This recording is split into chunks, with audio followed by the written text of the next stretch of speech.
नमस्कार साथियों। आज की वीडियो बहुत ही ज़्यादा इम्पॉर्टेंट है क्योंकि आज की वीडियो है पीएफएमएस पोर्टल पर, पब्लिक फाइनेंस मैनेजमेंट सिस्टम। मैं जानता हूं साथियों कि पीएफएमएस को लेकर आपके दिमाग में बहुत सारे प्रश्न होंगे कि क्या है पीएफएमएस, कैसे इस पर लॉगिन करना है, कैसे हमें भुगतान करना है, कैसे वेंडर ऐड करना है। बहुत सारे प्रश्न आपके दिमाग में होंगे। आप चिंता मत कीजिए, बस हमारा वीडियो देखते रहिए और आपके सभी सवालों के जवाब आपको इस वीडियो में मिलते रहेंगे। तो आइए हम बात करते हैं कि विद्यालय में पीएफएमएस पोर्टल की शुरुआत क्यों की गई। देखिए, विद्यालय में भी बहुत सारा वित्त हमें प्राप्त होता है सरकार द्वारा कंपोजिट ग्रांट के रूप में, या फिर और भी बहुत सारी मद हैं जिनमें हमें धनराशि प्राप्त होती है। अब चूँकि सारा भुगतान पीएफएमएस पोर्टल से ही होना है, तो अब विद्यालयों में भी जितना भी काम कराया जाएगा कंपोजिट ग्रांट से या दूसरी ग्रांट से, तो उन सभी का भुगतान अब पीएफएमएस पोर्टल से ही किया जाएगा। तो पहले ये जान लेते हैं कि विद्यालयों में पीएफएमएस पोर्टल से रिलेटेड मुख्य कार्य कौन से हैं जो हमें करने हैं। तो देखिए, ये 6 मुख्य कार्य हैं जो हमें पीएफएमएस पोर्टल से रिलेटेड अपने विद्यालय में करने हैं। पहला काम है, ब्लॉक से आपको मास्टर आईडी या एडमिन आईडी प्राप्त कर लेनी है और उस एडमिन आईडी से लॉगिन करने के बाद आपको 2 आईडी बनानी है, ऑपरेटर आईडी और अप्रूवर आईडी। यहाँ से आप देखिए, पहला पॉइंट, हमने ज़िले से लॉगिन आईडी जो एडमिन आईडी वो प्राप्त कर ली। उसके बाद हमने उस आईडी से लॉगिन किया और लॉगिन करने के बाद डेटा ऑपरेटर की आईडी और डेटा अप्रूवर की आईडी हमने बना ली। ये कैसे बनानी है ये हम इसी वीडियो में आगे सीखेंगे। तीसरा काम हमें करना है, डेटा ऑपरेटर की आईडी से लॉगिन करके वेंडर को जोड़ना है। ये तीसरा काम है। वेंडर का मतलब वो व्यक्ति या कोई संस्था जिससे हमने कोई सामान ख़रीदा है या हमने किसी से कोई कार्य अपने विद्यालय में कराया है, तो उसको हम वेंडर की तरह पीएफएमएस पोर्टल पर जोड़ेंगे। अब जब हमने उससे काम कराया है या उससे हमने कोई सामान ख़रीदा है, तो उसका भुगतान हमें करना पड़ेगा। अब भुगतान पहले हम जो पहले हमारा एसएमसी अकाउंट था, तो उससे भुगतान हम चेक के माध्यम से या हार्ड कैश के रूप में भुगतान कर देते थे, लेकिन अब ऐसा नहीं है। अब आपको जितना भी भुगतान करना है वो पीएफएमएस पोर्टल से ही करना है और जितना भी भुगतान होगा वो डीबीटी के माध्यम से, जो बेनिफिशियरी है वेंडर है, उसके अकाउंट में डायरेक्ट ट्रांसफ़र होगा। अब चौथा पॉइंट है डेटा ऑपरेटर की आईडी से देयक का एक्सपेंडिचर बनाना। मीन्स जितना भुगतान आपको करना है जिस भी वेंडर को या किसी भी व्यक्ति को, उसका आपको एक्सपेंडिचर बनाना पड़ेगा। एक्सपेंडिचर का मतलब जितना भुगतान आपने किया है वो धनराशि का विवरण पूरा आपको भरना पड़ेगा कि आपने किस काम के लिए कितनी धनराशि का आपको भुगतान करना है। वो सारी डिटेल्स आपको एक्सपेंडिचर क्रिएट करना पड़ेगा ऑपरेटर की आईडी से। वो कैसे क्रिएट करते हैं ये भी आपको बताएंगे। तो चौथा पॉइंट ये हो गया। पांचवा पॉइंट है डेटा अप्रूवर की आईडी से बने हुए भुगतानों को अप्रूव करना। जो डेटा अप्रूवर की आईडी है, जो हमारे हेडमास्टर हैं, उनकी अप्रूवर की आईडी होगी। उस आईडी से जो ऑपरेटर ने एक्सपेंडिचर क्रिएट किया है उसको अप्रूव करना है। पाँचवा कार्य हमें ये करना है। उसके बाद है पीपीए को 2 प्रतियों में तैयार करके हस्ताक्षरित करके बैंक में जमा करना। जब हम उस एक्सपेंडिचर को अप्रूव करेंगे, अप्रूव करने के बाद पीपीए मतलब प्रिंट पेमेंट एडवाइस जनरेट होती है, जिसका हम प्रिंट निकाल लेंगे और उस प्रिंट को 2 प्रतियों में तैयार करके उस पर हस्ताक्षर करके हम बैंक में जमा कर देंगे। ये कैसे करना है, ये सारी जानकारी आपको हमारी वीडियोज़ में मिलती रहेगी। अब इतना सारा काम एक ही वीडियो में बताना थोड़ा सा मुश्किल भी है और वीडियो बहुत लंबा हो जाएगा। तो हम आज की वीडियो में ये ऊपर के 2 पॉइंट हम कवर कर रहे हैं। पहला पॉइंट, ब्लॉक से प्राप्त जो एडमिन आईडी है उससे लॉगिन करना, और दूसरा पॉइंट, उस प्राप्त एडमिन आईडी से हमें डेटा ऑपरेटर की आईडी और डेटा अप्रूवर की आईडी बनाना। ये काम हम इस वीडियो में सीखेंगे। तो आइए शुरू करते हैं। पहले हम ब्लॉक से एडमिन आईडी प्राप्त कर लें और उससे हम लॉगिन करते हैं। लॉगिन करने के लिए आपको अपना क्रोम ब्राउज़र ओपन कर लेना है। ब्राउज़र को ओपन करने के बाद सर्च में आपको टाइप करना है पीएफएमएस और इसको सर्च कर लेना है। सर्च करने के बाद पीएफएमएस पे आपको टच करना है और ये साइट खुल जाएगी। ध्यान देना है, विशेष बात ये है यहाँ पर कि आपको मोबाइल व्यू पर कोई भी काम नहीं करना है। इस पीएफएमएस साइट पर आपको सिर्फ़ और सिर्फ डेस्कटॉप व्यू पर ही काम करना है। डेस्कटॉप व्यू पर आप इस साइट को सेलेक्ट कर लीजिए और डेस्कटॉप व्यू पर आने के बाद ही आपको लॉगिन करना है। लॉगिन करने के लिए लॉगिन पर टच करेंगे।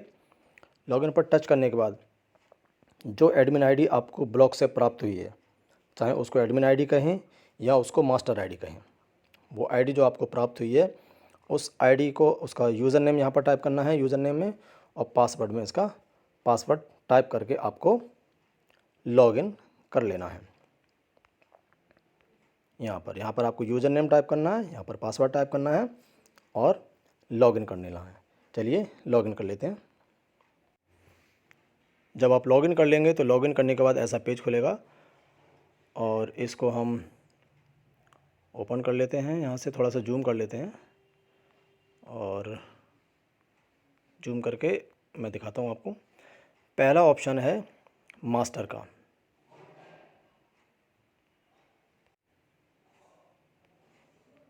देखिए मास्टर के यहाँ पर दो ऑप्शन है, एक ये मास्टर का ऑप्शन है और दूसरा मास्टर का ऑप्शन ये है।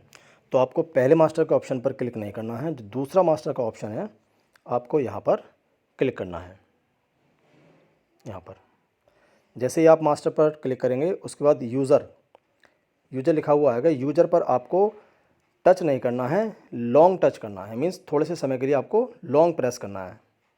जैसे ही आप लॉन्ग प्रेस करेंगे तो इस तरह की विंडो खुलेगी और ये जो वाइट पोर्शन है इसके अलावा कहीं और आप टच कर दीजिए तो यूज़र के आगे दो ऑप्शन आपको और मिल जाएंगे, मैनेज और ऐड न्यू।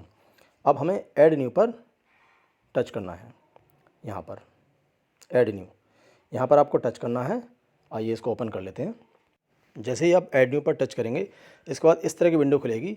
यहाँ से यूज़र टाइप ऑफ यूज़र में आपको यूज़र टाइप सेलेक्ट कर लेना है। जैसे आप डेटा ऑपरेटर की आईडी बना रहे हैं तो यहाँ से आपको डेटा ऑपरेटर सेलेक्ट कर लेना है, और जब आप डेटा अप्रूवर की आईडी बनाएंगे तो आपको यहाँ से डेटा अप्रूवर सेलेक्ट कर लेना है। उसके बाद फर्स्ट नेम में आपको डेटा ऑपरेटर अगर हैं तो वो सहायक अध्यापक रहेंगे और डेटा अप्रूवर हेडमास्टर या इंचार्ज रहेंगे। तो हम डेटा अप्रूवर की अगर डेटा ऑपरेटर की आईडी बना रहे हैं तो यहाँ पर सहायक अध्यापक, जो भी सहायक अध्यापक का नाम है, मान लीजिए किसी का नाम है मनोज कुमार, तो फर्स्ट नेम में हम टाइप कर लेते हैं मनोज और लास्ट नेम में हम टाइप कर लेते हैं कुमार। इसके बाद ईमेल आईडी, आप अपनी पर्सनल ईमेल आईडी भी दे सकते हैं, लेकिन बेटर ये रहेगा कि आपकी जो ब्लॉक MIS है उसकी जो आईडी है वो आप यहाँ पर टाइप करें, क्योंकि जब आपका ट्रांसफ़र अगर हो जाता है तो इस आईडी को कैसे चलाना है, कैसे, अगर आप पासवर्ड भूल गए हैं सपोज, तो उसको पासवर्ड को कैसे रिट्राइव करना है, कैसे इस आईडी को दोबारा से चालू करना है, तो उसके लिए बेटर रहेगा कि आप अपने ब्लॉक की ईमेल आईडी आप यहाँ पर दे दें। तो यहाँ पर आप अपनी ब्लॉक की ईमेल आईडी दे सकते हैं। उसके बाद है फ़ोन नंबर। यहाँ पर आप फ़ोन नंबर ब्लॉक का दे सकते हैं या अपना दे सकते हैं। मोबाइल नंबर, जो डेटा ऑपरेटर हैं उनका मोबाइल नंबर यहाँ पर टाइप कर दिया जाएगा। अगला है लॉगिन आईडी। लॉगिन आईडी आपको बनानी है डेटा ऑपरेटर की। तो यहाँ पर आपको कोई भी आप लॉगिन आईडी का नाम यहाँ पे दे सकते हैं। जिस तरह से हम अपनी मेल आईडी बनाते हैं उसी तरह से यहाँ पर आपको एक यूनिक ऑपरेटर आईडी बनानी है और उसको आपको नोट करके कहीं रख लेना है। और आईडी आप ऐसी बनाइए, लॉगिन आईडी आप इस तरह से बनाना जो कि थोड़ी सी सरल हो और आप उसको सरलता से याद कर सकें। जैसे आपके विद्यालय का नाम आप यहाँ पर टाइप कर सकते हैं। जैसे आपके विद्यालय का नाम है, स्मॉल में रखिएगा, PS मीन्स प्राइमरी स्कूल, और जिनका कंपोजिट है तो वो CS लिख सकते हैं, जिनका अपर प्राइमरी है तो वो UPS लिख सकते हैं। और आपके विद्यालय का नाम, मानिए आपके विद्यालय का नाम है रामपुर, तो RAMPUR PS रामपुर डॉट, अगर डेटा ऑपरेटर की आईडी आप बना रहे हैं तो यहाँ पर आप लिख सकते हैं DO। ये आपकी आईडी हो गई। इसी तरह से आप अपने मन से जो भी आपको सही लगे वो आप बना सकते हैं और इसको आप नोट करके रख लेंगे। इतना करने के बाद आपको सबमिट पर टच करना है। ये जो सबमिट बटन है यहाँ पर आपको टच करना है, और टच करने के बाद ये जो लॉगिन आईडी है ये और इसका पासवर्ड दोनों ही आपको, ये जो ईमेल आईडी आपने यहाँ पर मेंशन करी है इस ईमेल आईडी पर आपको ये आईडी और इसका पासवर्ड दोनों ही प्राप्त हो जाएंगे। और उसके बाद आपको फिर बैक आ जाना है। बैक आने के बाद फिर आपको इसी प्रोसेस से डेटा अप्रूवर की आईडी बनानी है। अब डेटा अप्रूवर की आईडी बनाने के लिए हम दोबारा से मास्टर्स पर टच करेंगे यहाँ पर, और उसके बाद यूजर्स पे लॉन्ग प्रेस करेंगे। ध्यान रखना साथियों, मैं बार बार कह रहा हूँ यूजर्स पे लॉन्ग प्रेस करना है। जब तक आप लॉन्ग प्रेस नहीं करेंगे तब तक यूजर्स के आगे ये दो ऑप्शन आपको दिखाई दे रहे हैं, मैनेज और ऐड न्यू के, ये नहीं आएंगे। ये तब तक नहीं आएंगे जब तक आप लॉन्ग प्रेस नहीं करेंगे यूजर्स पे यहाँ पर आपको लॉन्ग प्रेस करना है। इसके बाद हम फिर से ऐड न्यू में जाएंगे और ऐड न्यू में जाने के बाद हम दोबारा से डेटा अप्रूवर की आईडी को बना लेंगे। यहाँ पर हमने सहायक अध्यापक की डिटेल्स दी थी और अप्रूवर में हम जो हमारे हेडमास्टर हैं, इंचार्ज हैं, उनकी डिटेल्स देंगे, उनका मोबाइल नंबर, और यहाँ पर DO की जगह हम कर देंगे DA। यहाँ से आपकी अप्रूवर की आईडी बन जाएगी और इस अप्रूवर की आईडी का पासवर्ड भी आपको, ये जो ईमेल आप यहाँ पर मेंशन करेंगे, इस ईमेल आईडी में आपको इसका पासवर्ड और ये आईडी दोनों ही प्राप्त हो जाएंगे। इतना काम करने के बाद हम दोबारा से फिर मास्टर्स पे जाएंगे और मास्टर्स पे जाने के बाद हम यूजर्स पर लॉन्ग प्रेस करेंगे और लॉन्ग प्रेस करने के बाद हम मैनेज पे टच करेंगे। यहाँ पर इस पर टच करेंगे और इस पर टच करने के बाद हमें पता चल जाएगा कि हमारी ये जो आईडी है वो बनी है या नहीं बनी है। जब हम मैनेज पे टच करेंगे, मैनेज पे टच करने के बाद इस तरह की विंडो खुलेगी और इस विंडो को खुलने के बाद हम सर्च, आपको टाइप कहीं कुछ नहीं करना है, आपको सिर्फ सर्च पे टच करना है और सर्च पे जब हम टच करेंगे उसके बाद आईडी हमारी ओपन हो जाएंगी। देखिए जैसे ही हमने सर्च पे टच किया, सर्च पे टच करने के बाद ये आईडी आपको मिल जाएंगी। ये मेरे स्कूल की आईडी बन चुकी हैं पहले से, तो ये आपको शो हो रही हैं। और इसके बाद आप देख रहे हैं, अगर आप जब बनाएंगे आईडी तो इस तरह से शो हो जाएंगे, इसका मतलब आपके स्कूल की आईडी बन चुकी हैं। इतना काम करने के बाद हम इस साइट को अब यहाँ से लॉग आउट कर देंगे। यहाँ से लॉग आउट कर देंगे और लॉग आउट करने के बाद इस तरह का पेज खुलेगा और आपको जो आपने ऑपरेटर आईडी बनाई है और अप्रूवर आईडी बनाई है, दोनों ही आईडी से आपको एक एक बार यहाँ से लॉगिन कर लेना है। अब हमने जो मास्टर आईडी से लॉगिन किया था उसका काम ख़त्म, उससे हमें अब कुछ नहीं करना है। अब हमने जो ऑपरेटर आईडी बनाई है उस ऑपरेटर आईडी से अब हम यहाँ पर लॉगिन करेंगे। यहाँ पर ऑपरेटर आईडी डालेंगे और पासवर्ड में उसका पासवर्ड जो हमें ईमेल आईडी पर प्राप्त हुआ है, जो ईमेल आईडी हमने ब्लॉक की दी है या अपनी पर्सनल दी है, उस ईमेल आईडी पे जो हमें पासवर्ड प्राप्त हुआ है उस पासवर्ड से, उस यूज़र नेम से हम यहाँ पर लॉगिन करेंगे। और लॉगिन करने के बाद जैसे ही आप लॉगिन करेंगे, लॉगिन करने के बाद जो विंडो खुलेगी उसमें पासवर्ड चेंज करने का ऑप्शन आएगा, क्योंकि वो जो ईमेल आईडी पर आपको पासवर्ड प्राप्त हुआ है दोस्तों, वो वन टाइम पासवर्ड है। उस पासवर्ड को आप यहाँ पर डालेंगे, उससे फर्स्ट टाइम पहली बार जब आप लॉगिन करेंगे वो पासवर्ड डाल के आप लॉगिन कर लेंगे। लॉगिन करने के बाद पासवर्ड चेंज करने का ऑप्शन आएगा और वहाँ से आप नया पासवर्ड टाइप करेंगे और नया पासवर्ड आपका बन जाएगा। अब उस पासवर्ड को आप नोट करके रख लीजिए। आपका पासवर्ड हमेशा के लिए अब वही रहने वाला है जब तक आप उस पासवर्ड को खुद से चेंज ना करें।